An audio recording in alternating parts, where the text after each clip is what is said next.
I rarely do this, but for this video, viewer discretion is advised.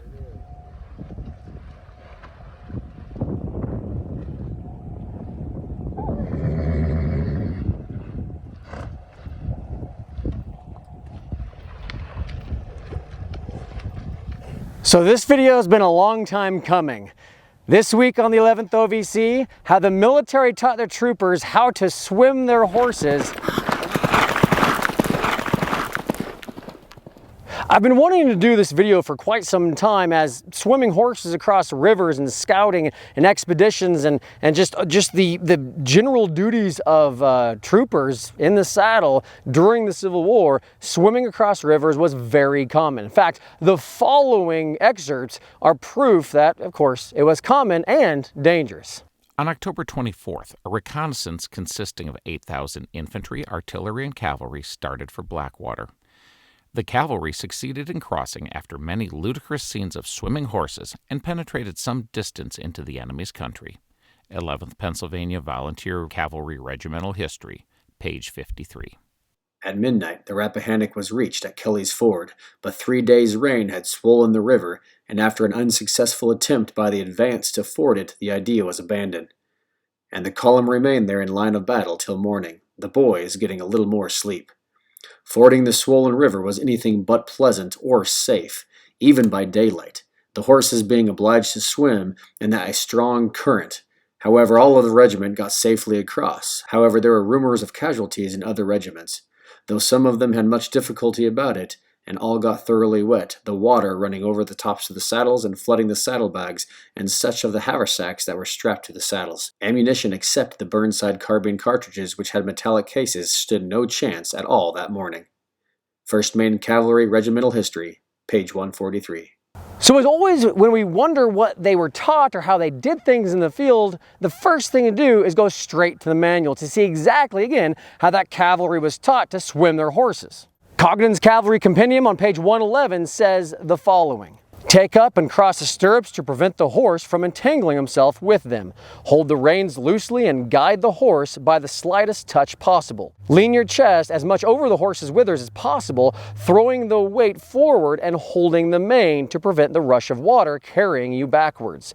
If the horse appears distressed, a man who cannot swim may with safety hold the mane and throw himself flat on the water, thereby relieving the horse from his weight.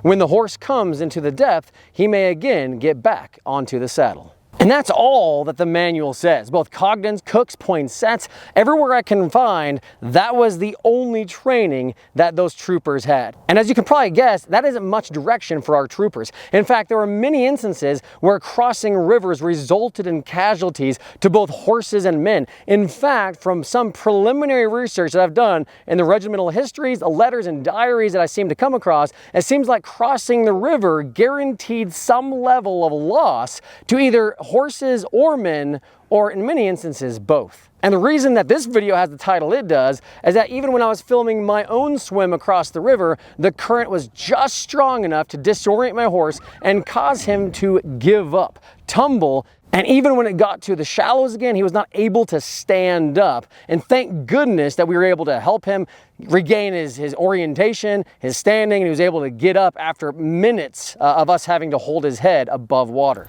So when it comes to teaching your horse how to swim or to begin swimming in just either shallow ponds or streams or nothing that big of a deal, you can find dozens of YouTube videos on how to train your horse to swim. But simply put, swimming a horse in a pond or even a slow-moving part of a creek or a river is significantly different than swimming across something with a decent current, which is what we did and which is what the original cast did in the Civil War as well. Another thing to think about is how in the world these troopers kept anything dry when swimming. The answer is, well, honestly, they didn't. We found a few references to regiments who dropped off all unnecessary gear, but even, they just kind of kept your bedroll on and weapons. There was no way that they were going to keep any ammunition dry, anything, blankets dry. Like, you're not going to keep anything dry. And the weight that being wet would significantly weigh them down even in the river. So that's why a lot of regiments actually try to shut or kind of shunt or give off a lot of the gear that they would have to other wagons or other individuals who would actually go across on pontoons or go on a bridge or something to that effect. But again, there's just no way that you're going to keep your ammunition dry, and the weight of a tired, loaded down horse could just be a bit too much for even the narrowest and smallest of rivers. So as many of you who watch this channel know, I try to go out and try the things that the original cast did to see how they might have done it, or even if there are tips or tricks that you can do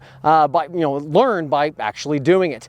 This experience in filming this episode and trying to swim my horse downstream more than 150 yards on the high, fast-moving Little Bighorn River gave me a new appreciation for the few men of the original cast that swam their horses across that river or any river and were even remotely combat effective when they reached the other side. Personally, when I try to swim my own horse on this river, as you'll see here, we tried actually going across from one landing to another, and that was actually relatively easy. There wasn't a whole lot of opportunity for them to quote-unquote swim, but they made it across pretty easy. So then we decided to actually go from one crossing ford down to another ford, about 150 yards or so, maybe a little less than that, and so we started to swim downstream. This is where the current actually got us, and you can see that here in this video. I tried to actually, the horse was trying to go kind of the opposite direction that would have led him to safety. I tried to gently, as the manual said,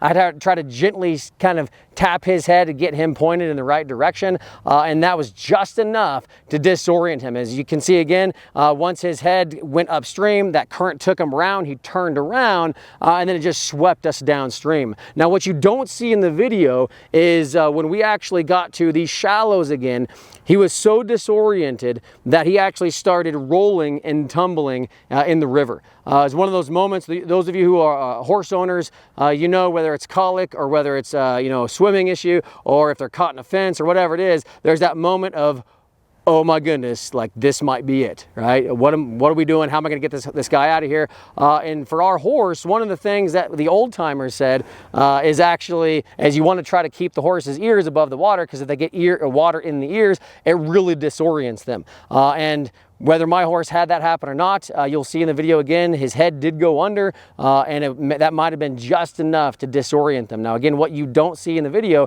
is that rolling to where even, it got to the point where we went from, say, 12, 15 feet deep to where I could stand and it was knee deep.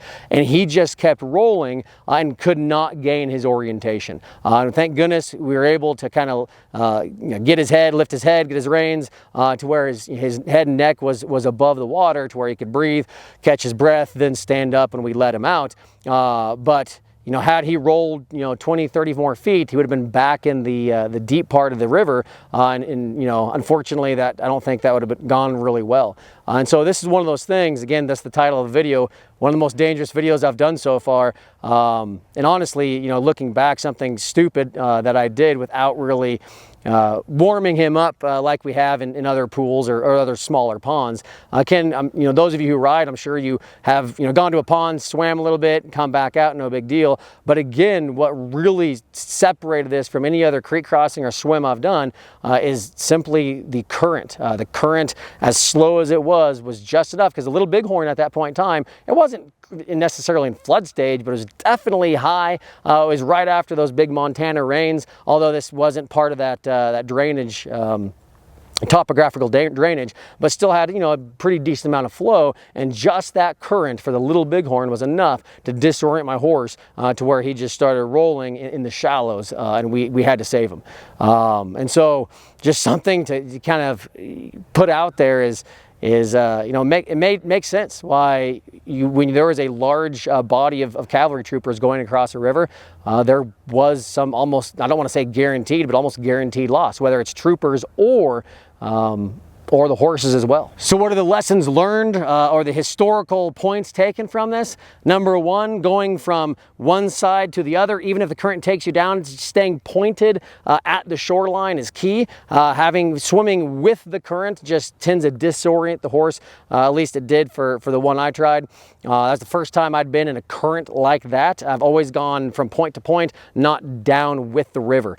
Lesson number two, again, for me, I kind of already said this already, but just appreciating any cavalry group, whether it's a regiment or squadron or down to the platoon, honestly, to any group of cavalry troopers that went across the river and again were combat effective at all by the time they got across. So if going through these experiences taught us anything, it's that everyday mundane things like river crossings had a very real dangerous life and death consequence.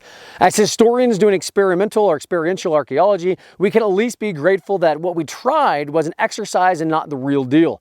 Back then, the maneuver didn't stop if one person or one horse was swept downriver, and the mission would just continue on. In our instance, everyone present was focused on myself and the horse and the progress and what was going on, and of course, when the time came, jumped in and helped when it was necessary.